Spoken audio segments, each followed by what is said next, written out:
Halo warga intelektual sekalian, baru-baru ini lagi viral atau lagi rame di media sosial di mana ada sekelompok orang yang berzikir di tepi pantai, guys.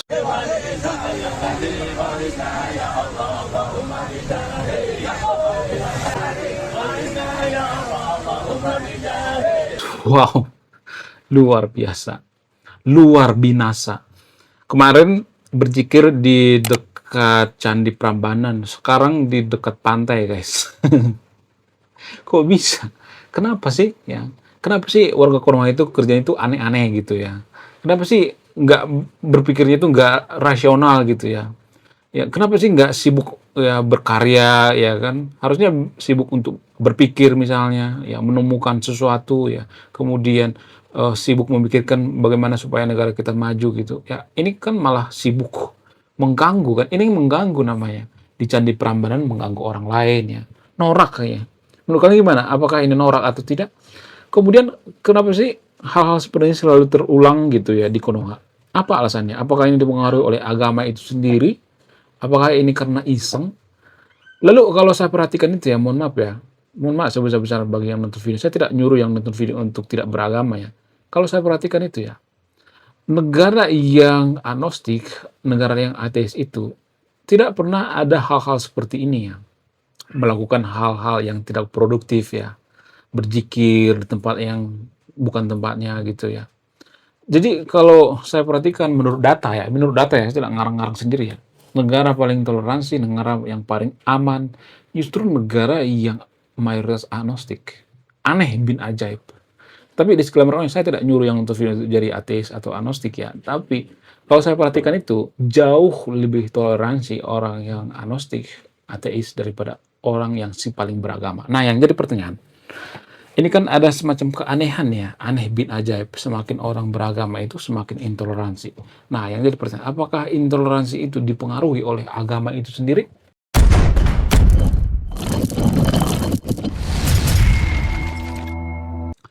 Menurut keyakinan saya, menurut dugaan saya, orang yang beragama itu merasa bahwa agamanya yang paling benar, agamanya yang paling suci, agamanya yang masuk surga, agama lain sesat.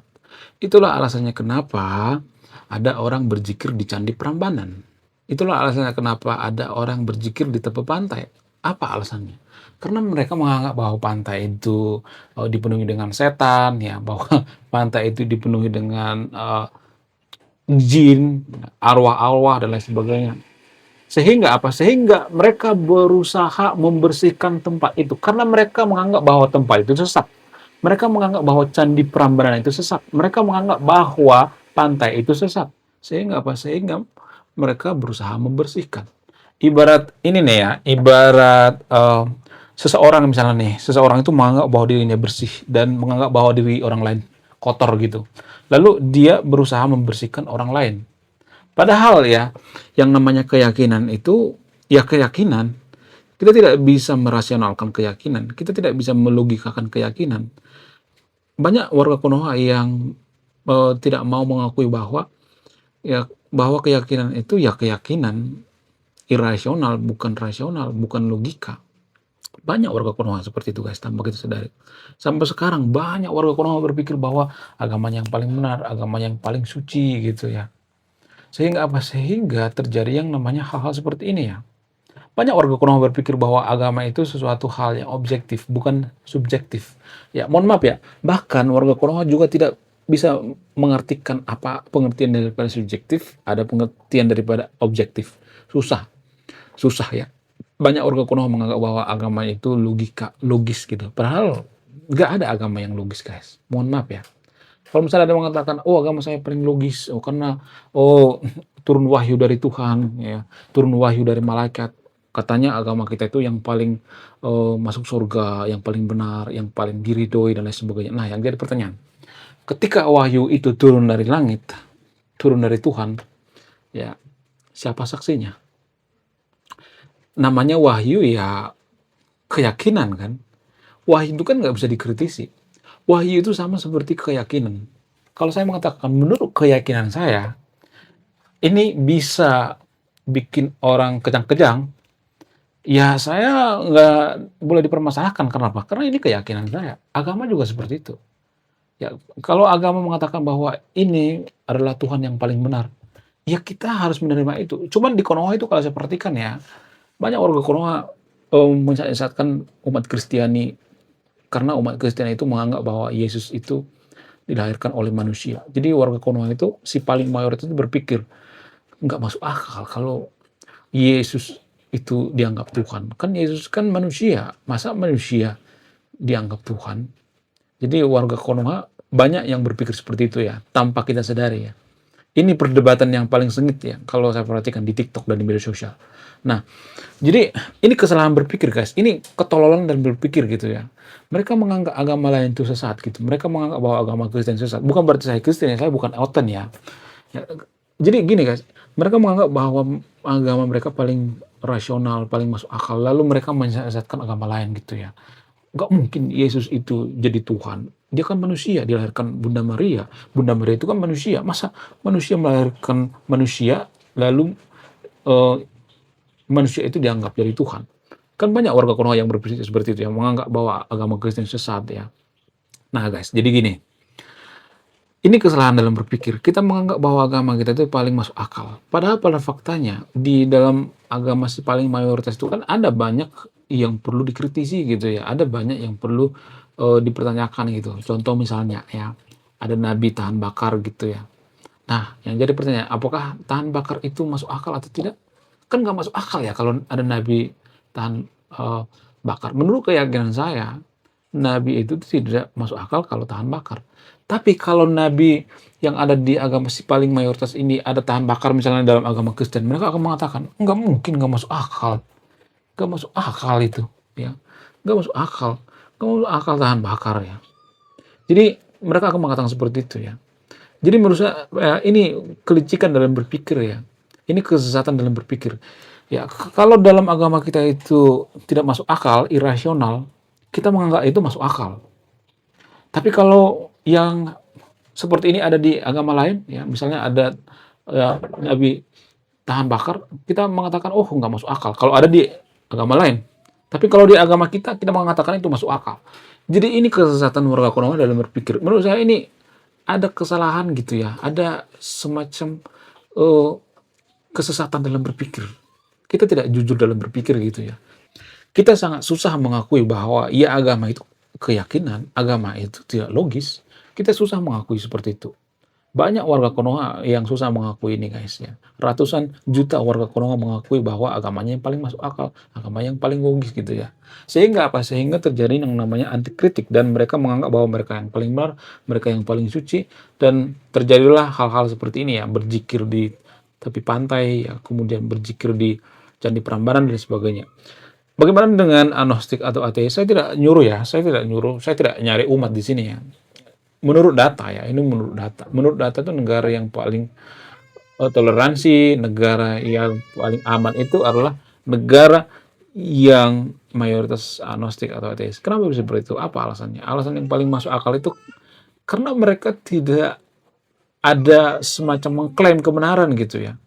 Mereka kan nggak perlu dengan agama ya, nggak perlu banget dengan agama ya. Bahkan di Eropa itu gereja itu kan kosong ya. Kalau Eropa itu mabuk agama, pasti terjadi yang namanya perang salib jilid kedua, guys. Catat kata-kata saya. Saya tidak berpihak pada agama Kristen di sini ya. Kalau agama Kristen itu mabuk agama, pasti akan dilayani. Mudah banget ya. Dengan cara apa? Donald Trump. Donald Trump bisa mengatakan seperti ini. Umat Kristen dijolimi, umat Kristen dihianati di Konoha misalnya. Umat Kristen dipersekusi di negeri ya. Ya, bisa aja Donald Trump memicu perang agama kan. Perang salib jilid 2. Ya kan bisa aja kan. Karena Donald Trump itu beragama Kristen. Ya. Lalu dia mengumpulkan orang-orang Eropa misalnya. Terjadi lagi tuh perang salib ya. Mendukung yang namanya agama Kristen. Mendukung salib gitu ya. Jadi menurut saya pribadi ini sangat sangat bisa banget ya memecah terjadinya perang salib ya. Jadi justru karena Eropa itu agnostik, ateis, mereka toleransi gitu ya. Mereka tidak mau konflik ya. Mohon maaf sebesar-besarnya bagi yang nonton video ini ya. Justru konflik itu muncul dari agama itu sendiri. Pemicu konflik itu muncul daripada agama itu sendiri. Ya, kenapa? Karena kita selama ini tidak mau berpikir jujur gitu ya, berpikir, baik gitu ya. Kita tidak pernah netral dalam berpikir gitu. Kita menganggap bahwa agama kita yang paling benar ya. Si paling mayoritas menganggap bahwa agama Kristen sesat ya. Kemudian sebagian agama Kristen menganggap bahwa si paling mayoritas sesat gitu ya. Padahal yang namanya agama itu keyakinan. Kita susah banget mengakui bahwa agama itu tidak masuk akal. Kalau kita mengakui bahwa agama itu tidak masuk akal, maka konflik akan berkurang karena banyak sekali konflik dipicu oleh agama. Banyak banget. Mudah banget ya kita konflik agama. Donald Trump bisa memicu konflik, guys, kalau dia bawa-bawa agama. Ya, dia bisa perang dengan Iran kalau dia bawa-bawa agama. Tapi kan dia nggak bawa-bawa agama. Donald Trump tidak bawa-bawa agama. Jadi kalau Eropa itu mabuk agama, si paling beragama, maka akan terjadi yang namanya perang salib jilid kedua. Cuman permasalahan kan Eropa itu kan nggak mau agama. Justru mohon maaf ya, mohon maaf bagi yang nonton video ini ya. Saya tidak nyuruh yang nonton video untuk agnostik atau ateis ya. Saya tidak nyuruh ya. Kalau Konoha itu masih banyak orang yang beragama, si paling beragama, maka intoleransi tidak akan bisa hilang. Ya, intoleransi itu muncul karena agama itu ada. Ya, kalau di Konoha itu mayoritas ateis, agnostik, seperti yang dikatakan oleh seorang komedian bernama Mongol Stress tahun 2030, di Konoha itu akan kurang lebih 70 sampai 80% agnostik atau ateis walaupun saya tidak percaya.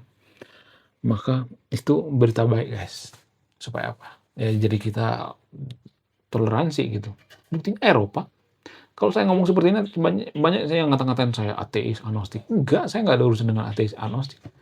Ya, saya tidak mempromosikan ateis atau agnostik di sini ya. Saya ngomong apa adanya menurut data, menurut fakta. Ya, kalau ada data yang mengatakan bahwa negara si paling beragama itu paling toleransi, saya ngikut Anda. Tapi kan permasalahan kan nggak ada kan? Nggak ada, guys. Ya, itu kalau boleh jujur ya. Tapi kan ya, mohon maaf ya, di Konoha itu kan kejujuran itu mahal harganya. Kalau saya ngomong seperti ini nanti saya dikata-katain ateis, agnostik dan sebagainya. Disclaimer on ya, mohon maaf ya guys ya. Mohon maaf sebesar-besarnya. Kemudian selain itu, kenapa hal-hal seperti ini sering terjadi di Konoha? Apa alasannya? Karena dibiarkan oleh pemerintah. Kenapa pemerintah Konoha membiarkan hal ini? Ini menurut keyakinan saya. Menurut keyakinan saya. Menurut dugaan saya. Pemerintah Konoha membiarkan hal ini karena apa? Supaya masyarakat di bawah atau masyarakat jelata itu cakar-cakaran. Apa tujuan mereka membiarkan ini? Apa alasannya? Ada dua versi ya. Versi yang pertama itu pemerintah Konoha itu lagi sibuk korupsi ya. Nggak semuanya tapi ya, pejabat Konoha itu sibuk korupsi. Nah, ketika mereka sibuk korupsi, maka kaum intelektual seperti kita itu ya sibuk mengurusi orang-orang aneh seperti ini ya, orang yang mengganggu ibadah orang lain ya, orang yang norang ya, melakukan zikir di tepi pantai dan lain sebagainya. Maka tes. Maka pemerintah Konoha itu akan sibuk korupsi gila-gilaan. Ya, ada banyak pemerintah Konoha itu yang korupsi. Ketika mereka korupsi, mereka pergi ke luar negeri. Ya, ketika mereka korupsi, mereka mencuci uang. Dengan cara apa? Dengan cara mendirikan usaha, ya, bikin usaha, mencuci uang, ya, bikin coffee shop, ya, walaupun coffee shopnya sepi, tapi penghasilannya miliaran per tahun. Itu pencucian uang, guys, tanpa kita sadari ya. Kemudian selain itu, apalagi yang dimau oleh pemerintah. Nah, yang dimau pemerintah itu ketika kita bentrok cakar-cakaran antar umat beragama, kalau semakin parah maka pemerintah turun gitu. Nah, ketika pemerintah turun, maka kita akan menganggap pemerintah ini sebagai malaikat gitu ya, malaikat penyelamat. Maka nama baik pemerintah akan naik gitu. Jadi dugaan saya, menurut keyakinan saya, menurut dugaan saya, ini sengaja dibiarkan. Dan kalau boleh saya menduga ya, ini juga diciptakan gitu. Supaya apa? Supaya kita sibuk di bawah, sibuk cakar-cakaran antar umat beragama. Ya, kalau kita agnostik atau ateis, itu justru dilarang oleh pemerintah. Karena apa? Kalau kita ateis atau agnostik, maka pemerintahnya akan dikritisi gitu. Kita tidak akan membandingkan dalil-dalil gitu ya. Kita akan tidak membandingkan yang namanya ayat-ayat kitab suci gitu. Kalau kita agnostik atau ateis. Tapi kalau kita beragama, ya kalau nanti pemuka agama atau ketua-ketua ormas mengeluarkan dalil-dalil ya, haram hukumnya demo sama pemerintah, haram hukumnya bla bla bla, haram hukumnya seperti ini, maka kita akan eh, tidak mengkritisi pemerintah. Haram hukumnya mengkritik pemerintah, maka kita tidak akan mengkritik pemerintah. Mereka akan merajalela korupsi, mereka akan bagi-bagi tambang gitu ya. Jadi ini berputar-putar guys, seperti lingkaran setan ya tanpa kita sadari. Mohon maaf ya, saya tidak nyuruh yang terpilih untuk tidak beragama ya. Mohon maaf, disclaimer on ya. Ya, ini yang perlu kita sadari gitu ya. Jadi ini sengaja ya, dugaan saya, menurut keyakinan saya, sengaja diciptakan oleh pemerintahan Konoha supaya mereka dianggap seperti malaikat. Ya. Sama seperti kerusuhan yang ada di Poso, di Sampit. Kenapa kerusuhan itu dibiarkan dulu gitu ya, dibiarkan gede gitu? Kenapa? Iya supaya nanti pemerintah akan dianggap sebagai malaikat gitu ya, penyelamat gitu. Ini trik licik guys ya.